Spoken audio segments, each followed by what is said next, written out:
saya ngajar kitab akidah itu yang modelnya seperti ini. Artinya bukan cuma dogma saja. Sempat ada yang memprotes dari kalangan sesepuh masjid. Katanya begini, nggak perlu kita mempelajari akidah senjelimet ini. Nggak perlu kita membahas hal yang sangat ribet. Kita ini cukup sholat, puasa saja. Nggak perlu kita bahas model begini, gitu.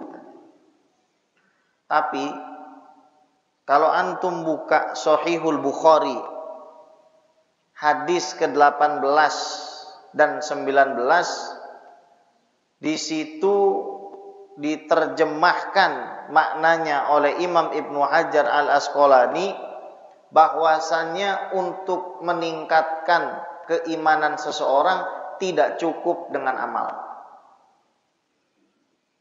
Jadi para sahabat itu, kata Siti Aisyah, kana Rasulullah sallallahu alaihi wasallam amara sahabah amarahum bima yutiq. Jadi Aisyah kalau sesuatu maka pasti yang diperintahkan adalah sesuatu yang bisa dilakukan dan mampu dikerjakan oleh sahabat. Faqalu, sebagian sahabat berkata, ya Rasulullah, inna lasna kahayatika, tapi kami kan nggak seperti dirimu. Fa innallaha ta'ala qad ghafara laka ma taqaddama min dzambika wa ma ta'akhkhar. Maksudnya apa? Karena Allah sudah mengampuni semua kesalahan Nabi SAW. Kalau emang ada, ya nggak ada. Salah diampunin lagi, gimana tuh? Kita udah banyak salah, belum tentu diampunin. Jauh amat ya kayaknya. Punya salah diampunin. Sahabat jiper duluan. Lah bagaimana kalau kita disuruh ngamalin yang kecil-kecil? Nah gitu loh. Jadi para sahabat itu merasa kurang. Nah, di sini Rasul marah. Nah, coba. Faghadiba. Maka Nabi SAW marah.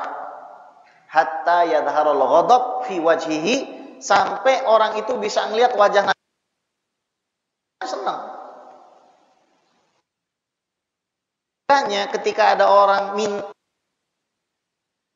misal kita sebagai orang tua, senang nggak? Senang. Ada anak minta tambah amal, senang nggak? Senang. Tapi kenapa Nabi marah? Ini hadis Bukhari ini. Nabi SAW marah sampai mengatakan, walladzi nafsi biyadihi inni la'alamukum billah wa atqakum. Sesungguhnya aku ini adalah orang yang paling mengenal Allah, paling punya ilmu tentang Allah, dan paling bertakwa. Kata Al-Hafidz Ibnu Hajar Al-Asqalani, maksudnya di sini Nabi itu hendak mengatakan nggak bisa orang itu naik derajatnya hanya gara-gara amal. Kalimat a'lamukum billah, aku yang paling punya ilmu, atqakum, aku juga yang paling bertakwa. Jadi maksudnya kita dalam hidup ini harus punya dua. Satu ilmu, dua adalah takwa yang maksudnya adalah amal. Jadi kita belajar akidah kayak begini, itu nambah kualitas iman kita dan derajat kita di sisi Allah. Taunya kapan? Kalau kita udah mati.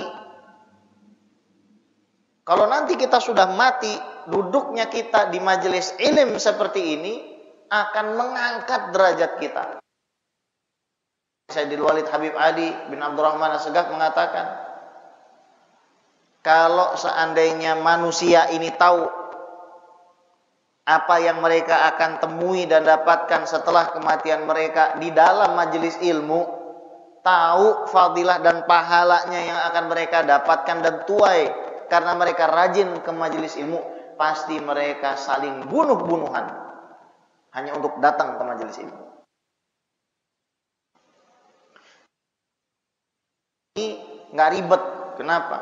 Karena salah satu bekal kita menuju kematian. Ya namanya orang ngaji, kadang-kadang ada yang jiping, ngaji kuping. Ada yang nyender-nyender, itu dapat pahala tapi separuh karena bagi dua sama tembok pahalanya. Ya, kecuali yang udah siban-siban, udah sebe-sebe, udah tua-tua nggak apa-apa. Yang muda-muda kalau nyender buat apaan? Ya, pahalanya bagi dua antara sama tembok. Makanya kita kudu semangat. Biarin kumpul di sini, insya Allah dengan kita kumpul di sini tetap jaga protokol kesehatan, insya Allah justru malah kita dikasih syifa. Kata Habib Umar, masajid itu mawatinu syifa warahmah biha tudfa'ul bala. Yang namanya masjid itu adalah tempatnya kesembuhan, tempatnya orang munajat, tempatnya orang dapat berkah. Semua bala musibah itu bisa hilang kalau kita istiqomah pergi ke masjid. Ya, kadang-kadang yang lucu, kita sebagian masjid itu ya sholatnya pakai jarak, kalau selfie nggak pakai jarak. Kalau foto bersama gitu, foto bersama kan biasanya ada tuh nggak pakai jarak. Kalau saya berjamaahnya pakai jarak. Ya udahlah ya, jangan ditangkap saya Pak Densus. Ya. Nasallallahu salamul afiyah. Sifat ke-8, ke-9 ya, al-jahlu. Bismillahirrahmanirrahim. Bisanadil muttasili ilal muallif radhiyallahu taala anhu ardah wa nafa'ana bihi wa bi'un fid dharin amin. Qala al-jahlu diddul ilmi. Sifat yang kita tidak boleh yakini ada pada Allah adalah ketidaktahuan. Makanya dulu ada orang meyakini Allah itu hanya tahu sesuatu yang sudah terjadi. Gimana tuh? Allah hanya tahu sesuatu kalau sudah terjadi. Ini akidah sesat dan menyesatkan. Akidah siapa, Bib? Akidah Qadariyah. Jadi mereka mengatakan, ya namanya Allah itu hanya tahu sesuatu kalau sudah terjadi. Kalau belum terjadi Allah nggak tahu. Itu menisbatkan kebodohan kepada zat Allah. Mengatakan Allah bodoh, kafir. Kalau misalkan nggak sengaja, di sini mungkin ada keringanan dan rukhsah. Oh ini orang nggak tahu. Dibahas sama para ulama itu, yang membahasnya dengan cukup detail di dalam kitab Al-Hanabilah wa ikhtilafuhum ma'a salafi al-mu'asirah, karangan Dr. Mustafa Ulyan Al-Hambali. Di situ dijelaskan ada statement sebagian ulama yang mengkafirkan orang-orang yang menyimpang dari akidah.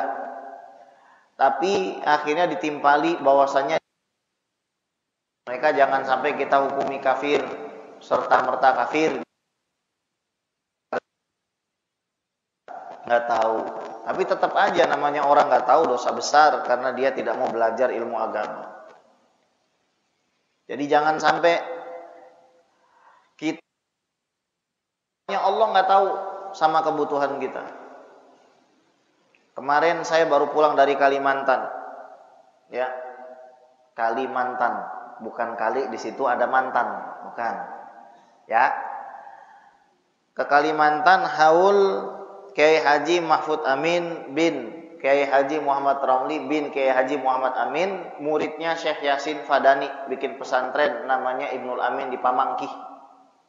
Itu pesantren salah satu yang terbesar yang berkontribusi di dalam menyebarkan akidah aswaja di tanah Kalimantan.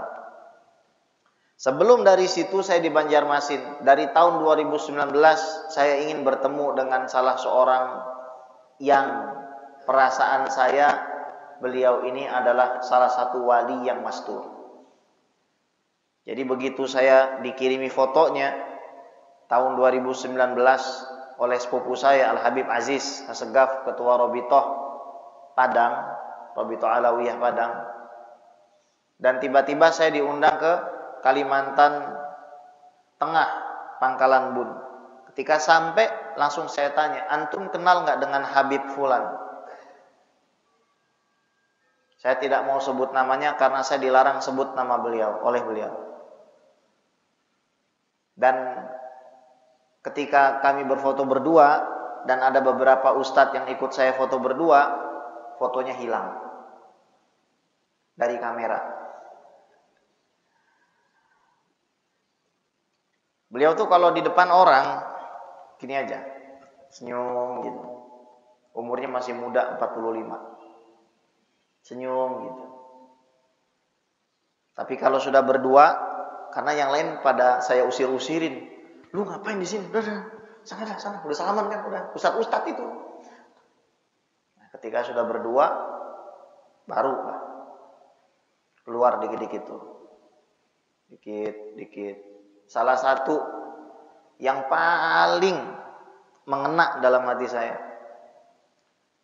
Habib guys, kalau ada orang tua ngelihat anaknya lagi tidur, kemudian orang tuanya itu nangis.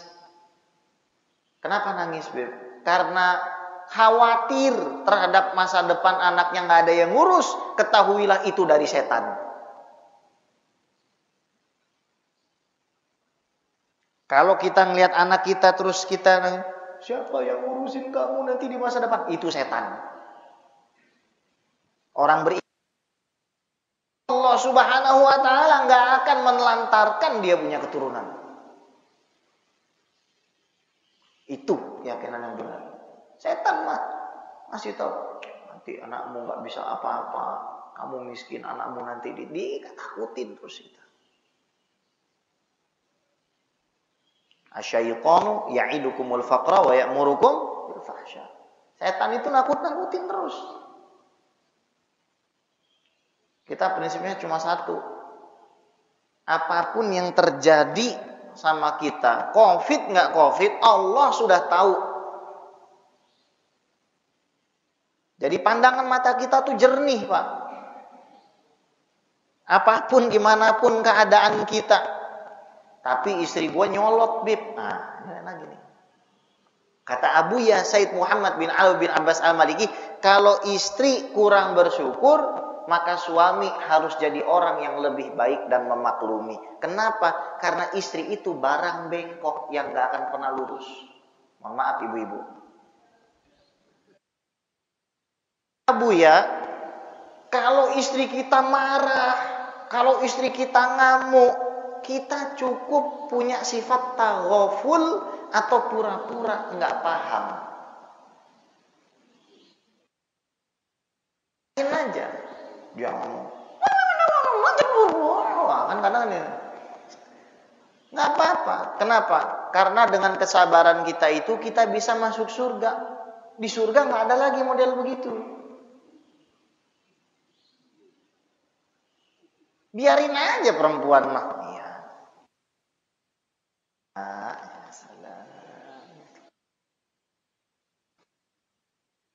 Abu Ya Said Muhammad begitu.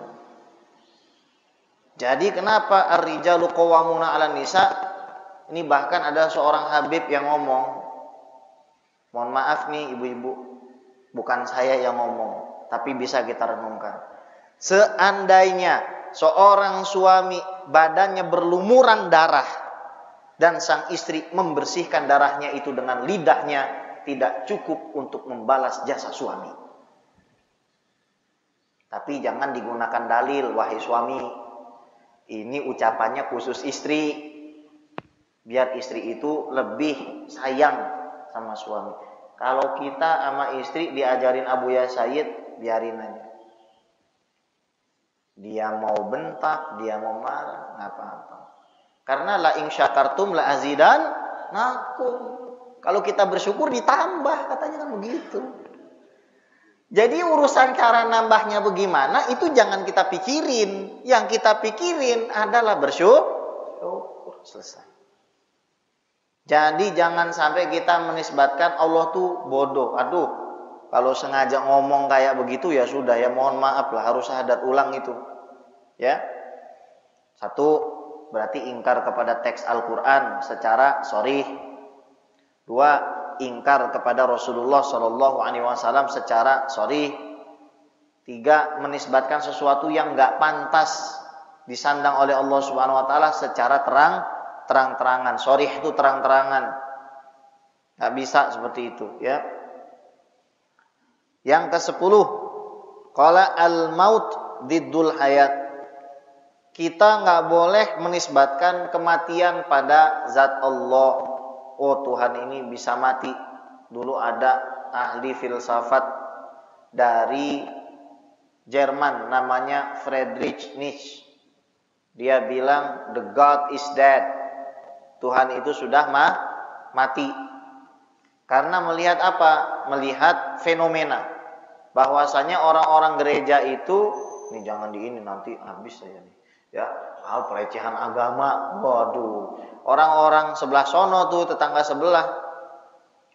Mereka tidak mengamalkan ajaran agamanya.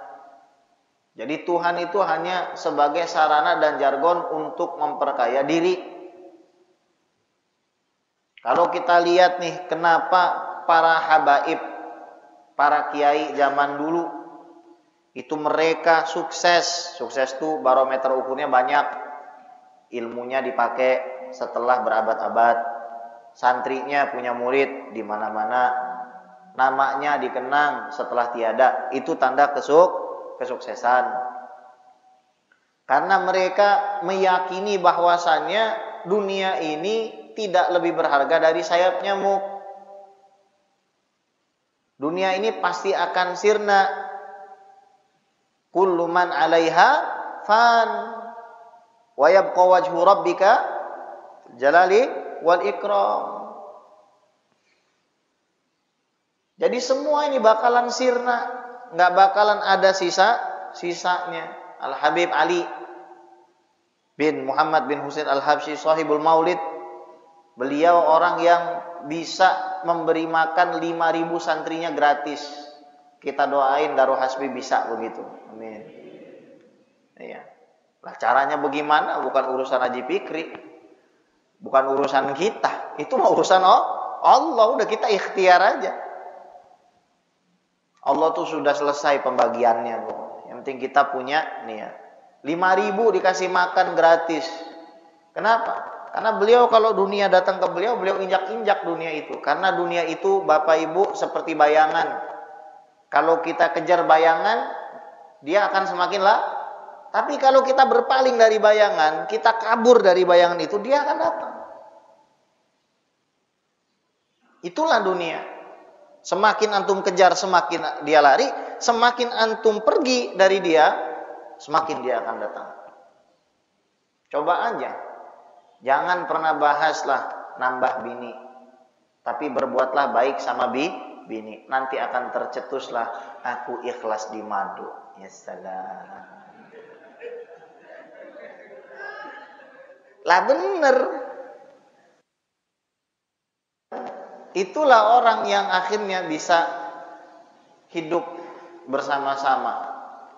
Banyak, saya nggak mau sebut nama tuh Habib Fulan, istrinya didempetin rumahnya, buset. Bini atu, bini dua didempetin. Kenapa? Ya karena memang la in syakartum la azidannakum. Ada ustadz terkenal, ma'hadnya di Payakumbuh puluhan hektar, istrinya 4. Wow. Yang bini tuanya megah kayak istana, anjir. Yang bini mudanya 3 dibikinin rumah ya, nggak gede-gede amat, tapi dideretin. Itulah prinsipnya. Kalau kita ya, nanti dunia itu akan datang sendiri. Akan datang sendiri kepada kita. Sebagai apa? Sebagai ujian. Apakah cinta kita sama Allah itu tetap atau berubah? Pesan dari wali mastur yang saya temui juga, saya ini nggak punya apa-apa. Ini lucu ya. Jadi ketika anak mau datang itu, beliau ngomong sama asistennya, ngapain Habib guys mau ketemu anak? Anak kan bukan siapa-siapa. Tuh, Tapi ketika dibuka tuh sedikit demi sedikit, jadi ini orang bukan cuma punya kewalian, bukan cuma bisa ngomong sama ahlul barzakh, tapi juga punya ilmu yang tinggi luar biasa sampai bikin anak nggak bisa ngomong. Kadang-kadang kita ketemu orang alim belum sampai tahapan derajat ngomong sama ahlul barzakh, benar nggak? Tahu ahlul barzakh ngomong sama Habib Hussein bin Abu Bakar Al-Idrus luar Batang. Anaknya beliau ini baca sholawat 8 juta kali, anaknya. Lah bapaknya gimana? Itu ngomongnya nggak sama orang, ngomong sama anak doang. Lalu ngomong sama ibni, kamu adalah anakku. Nama ayahmu Abdurrahman, itu adalah ayah jasadmu, tapi bapak ruhmu adalah aku. Seorang Sayyid Habib. Dari awal tuh anak ngelihat fotonya udah firasat. Entah kenapa nih saya harus ketemu orang ini. Nggak terkenal. Masya Allah. Yang mulai pertama kali maulid di Jakarta 40 hari tuh beliau. Kakeknya dijadikan salah satu nama di kota Palembang.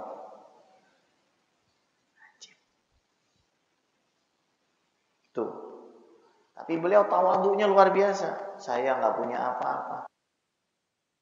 Allah berikan dan sisanya saya hanya istiqomah. Kalau kita kan istri 3 dikontrakin rumah.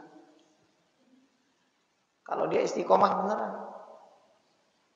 Kalau kita yakin Allah yang hidup dan kita yang mati, dan kita ini sekarang sedang ngantri untuk dicabut nyawanya sama malaikat maut, tolong bayangkan situasi di mana kita sudah masuk suatu tempat terus kita nggak bisa keluar lagi. Kita ini semua pasti isinya penyesalan kalau sudah dikubur.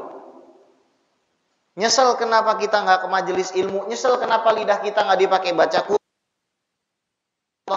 Nonton TV itu kita pasti nyesel, jujur. Mubah, nyesel kita. Kenapa saya makannya banyak? Kenapa nggak saya potong setengah? Allah pasti nyesel. Nonton TV, nyesel antum. Lihat media sosial, nyesel antum. Pasti itu. Kenapa ya? Jadi isinya semua kita ini akan punya penyesalan. Bisa, pengen balik lagi kita itu udah gak bisa. Nah ini yang dimaksud Rasul tadi. Ente jangan ngerasa kalau ente anak bikin sholat, misalkan anak bikin sholat malam 10 plus 3 misalkan, atau 8 plus 3, ente bikin bisa nyamain anak, gitu loh kata Rasul maksudnya.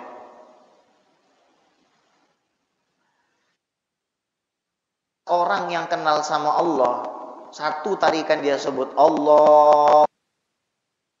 Beda sama orang yang sedikit makrifatnya terhadap Allah, meskipun dia ngomong 1 juta Allahu Akbar.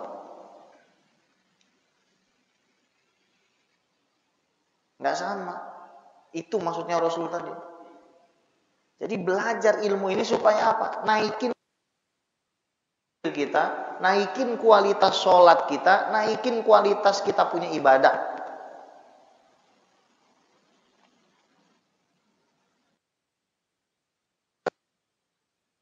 Ini, karena kita ini lagi ngantri sekarang, tunggu cabut. Kalau udah dicabut kita nggak bisa balik masalahnya. Mau kayak itu nggak akan tembus. Dan sisa, kenapa saya nggak baca sholawat? Kenapa? Aduh, nyesel. Akhirnya kita menjadi orang yang merugi. Bisa dapat tempat yang bagus dan indah, kita nggak dapat. Kata Nabi SAW, orang beriman kalau dalam kubur itu diluaskan 70 hasta, berarti sekitar 35 meter. Itu kuburan, itu DP sebelum kita bisa jawab. Kalau kita bisa jawab, langsung dibayar cash sama Allah. Luasnya itu sangat luas. Kalau Al-Fakir nggak salah, seluas langit dan bumi. Ini riwayat Imam Ahmad. Seluas langit dan bumi, kemudian dikasih pintu gerbang yang langsung tembus kepada makom kita di surga. Jadi angin surga masuk.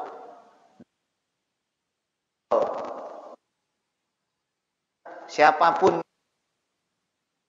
malaikat mungkar selamat di meskipun siapa sama roh-roh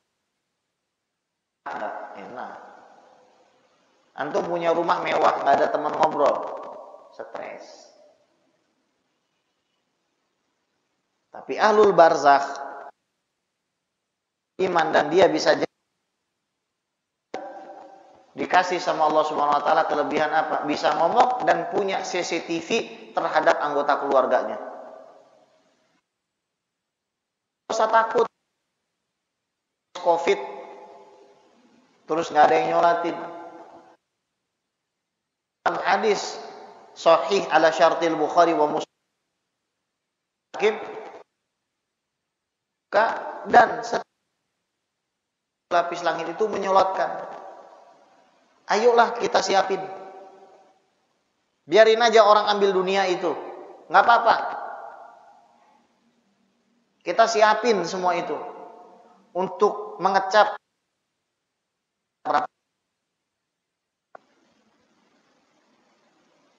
Itu tujuan kita.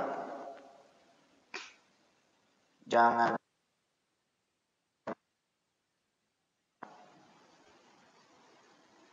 Terus beliau ngomong lagi, paling enak di zaman ini emang pura-pura bodoh, pura-pura nggak tahu. Karena memang ini sudah datang zaman fitnah.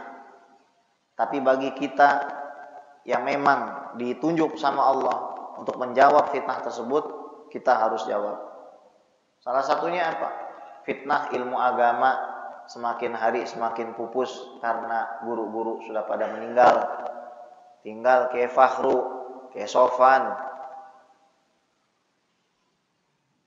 Kiai Ubaidillah Hamdan, tinggal Kiai Fikri. Itu parah.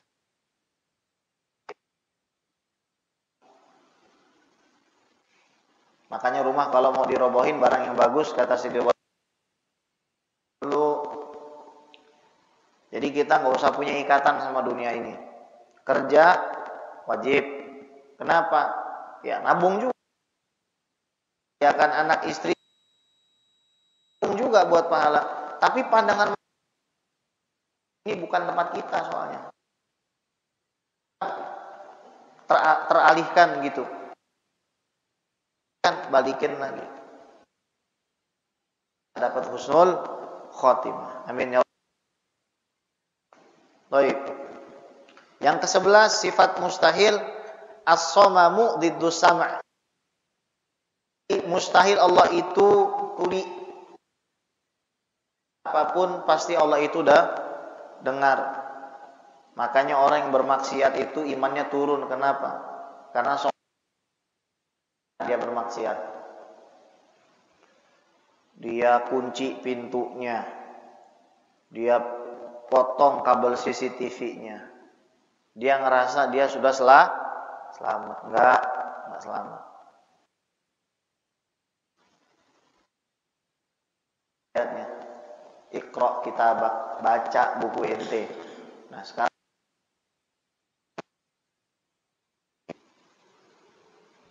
ngeri kan? Dan ini wali yang mastur ini ngomong sama ana nggak peduli dengan makom wali fulan, dengan makom ini.